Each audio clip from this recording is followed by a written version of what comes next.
नमस्कार। अच्छा, शांत हो जाए।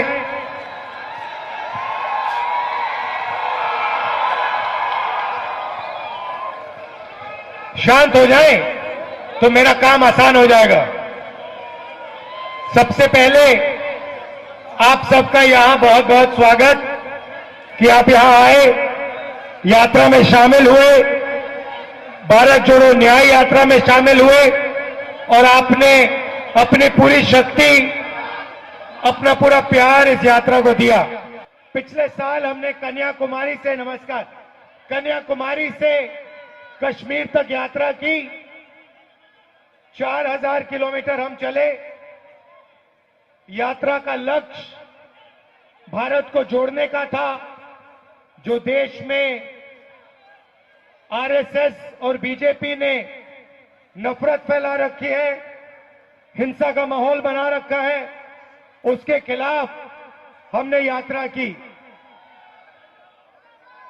और यात्रा का बहुत अच्छा नतीजा निकला कि देश में लोगों को पता लगा कि दो विचारधाराओं के बीच में लड़ाई है।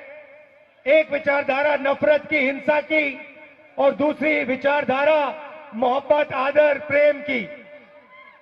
यात्रा में से नारा निकला, नफरत के बाजार में मोहब्बत की दुकान खोलनी है। बात समझ आई? बात समझ आई? नफरत के बाजार में मोहब्बत की दुकान खोलनी है। अब सवाल उठता है कि देश में नफरत, हिंसा क्यों फैल रही है? इसका कारण भाइयों और बहनों अन्याय है। बीजेपी की सरकार, आरएसएस की विचारधारा देश में सिर्फ हिंसा और नफरत नहीं फैला रही है, वो देश में अन्याय फैला रहे हैं। मैं आपको आज 2-3 उदाहरण देना चाहता हूं। पूरा का पूरा फायदा, देश का पूरा धन 2-3 बड़े उद्योगपतियों को दिया जा रहा है। उनके नाम आप जानते हो? क्या नाम है उनका? पूरा देश जानता है, चाहे वो एयरपोर्ट्स हो, पोर्ट्स हो, इंफ्रास्ट्रक्चर हो, किसान की जमीन हो, ये सब चीजें नरेंद्र मोदी एक व्यक्ति के हवाले कर रहे हैं। नोटबंदी की, जीएसटी लागू की और देश में भयंकर बेरोजगारी फैला दी।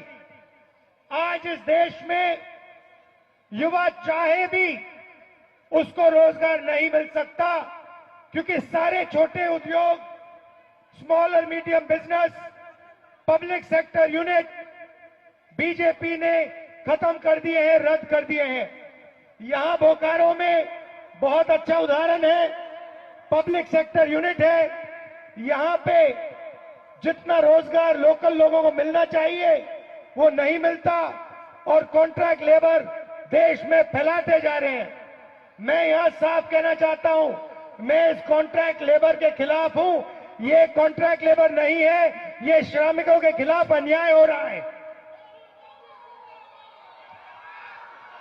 तो चाहे वो किसान हो, चाहे वो मजदूर हो, चाहे वो युवा हो, सबके खिलाफ बीजेपी की सरकार अन्याय कर रही है। सिर्फ आर्थिक अन्याय नहीं, सामाजिक अन्याय। आदिवासियों की जमीन छीनी जाती है, उनको अपना हक नहीं दिया जाता। दलितों को दबाया जाता है और ओबीसी वर्ग जो है उनका जो हक है, हां अभी आएंगे आपके पास। आ जाइए, ऊपर आ जाइए।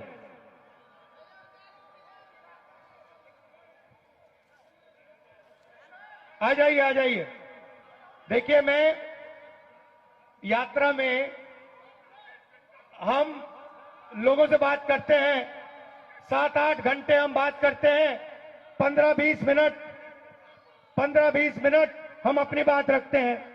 मेरी मीटिंग होती रहती है, मैं किसानों से मिलता हूं, मजदूरों से मिलता हूं, लेबर यूनियन के लोगों से मिलता हूं, युवाओं से मिलता हूं, सेना को जिनसे निकाला गया 1,50,000 युवाओं को, उनके रिप्रेजेंटेटिव से मिलता हूं, अग्निवीरों से मिलता हूं। मैं आज इनको माइक्रोफोन देना चाहता हूं कि वो हिंदुस्तान के कॉन्ट्रैक्ट लेबर की हालत के बारे में आपको 2 मिनट बताएं। बोलिए। बहुत बहुत धन्यवाद राहुल जी। देश की आज जो मौजूदा हालात में 100% मजदूरों का में 98% ठेका मजदूर काम करते हैं, जिसका संख्या देश में 50 करोड़ से भी अधिक है, लेकिन उसका हालात सबसे बदतर से बदतर हो जा रहा है। जो कांग्रेस का टाइम में 1923 में जो कानून बना कॉम्पेंसेशन एक्ट, 1926 में जो ट्रेड यूनियन एक्ट, 1937 में जो पेमेंट ऑफ वेजेस एक्ट, देश का आजादी का पहला दिन 1947 में इंडस्ट्रियल डिस्प्यूट एक्ट बनाया, मिनिमम वेजेस एक्ट बनाया, बोनस एक्ट बनाया, समान काम का समान वेतन बनाया। लेकिन आज मोदी सरकार ने ये तमाम कानून को ध्वजिया उड़ा के नया कानून लाया, जो कॉर्पोरेट का पूंजीपतियों का हाथ में दे दिया, करोड़ों करोड़ों मजदूरों को असहाय बेबस उनको अन्याय में डाल दिया। आज राहुल जी झारखंड में आया, स्वागत है। जो करोड़ों करोड़ जो मजदूर है, ठेका मजदूर है, उनका जो अन्याय हो रहा है, उनको न्याय में लाने उनसे आग्रह है, उनसे इंश्योर करने के लिए उनसे बहुत बहुत धन्यवाद है। भैया आप मुझे एक बात बताओ, आप नहीं सुनिए, आप मुझे एक बात बताओ, मुझे ये बात समझ नहीं आती है। देखिए, आप लेबर की आवाज हो, आपने मजदूरों के लिए काम किया, आपने मुझे बताया कि 30-40 साल आपने काम किया। आप मुझे बताइए, ये जो मीडिया वाले हैं, आपकी बात कभी क्यों नहीं रखते? आपको मीडिया में देश कभी देख नहीं पाता, मजदूरों की आवाज नहीं आती, किसानों की आवाज नहीं आती, बेरोजगार युवाओं की आवाज नहीं आती। आप देश को बताइए कि मजदूरों की आवाज मीडिया पे, टेलीविजन पे क्यों नहीं आती? मजदूर देश का निर्माण का है, मजदूर देश को बनाया है, निर्माण क्या है। अब मजदूरों का मेहनत का, जनता का जो आवाज है, उस आवाज को उठाने का जिम्मेवारी मीडिया का है। लेकिन मीडिया कॉर्पोरेट घराना का ही हिफाजत में, उनका ही कारण, उनके लिए ही प्रबंधन और सरकार लिए काम करते हैं। उसी ने गरीब मेहनत कश मजदूरों का आवाज को ना उठा के उनका साथ अन्याय किया जा रहा है। बिल्कुल, इसीलिए मैंने आपको यहां खड़ा किया है कि वो मजबूर, उनको चॉइस ना मिले, वो अब आपको दिखाना पड़ेगा। इसलिए मैंने आपको यहां खड़ा किया।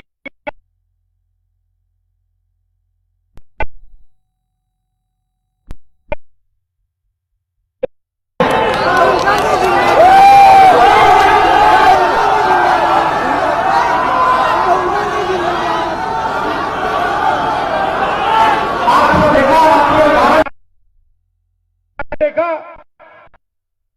इसका समर्थन को लगेगी। आप सब आए, आपने इतने प्यार से मेरी बात सुनी, आप सबको दिल से बहुत बहुत धन्यवाद। नमस्कार, जय हिंद।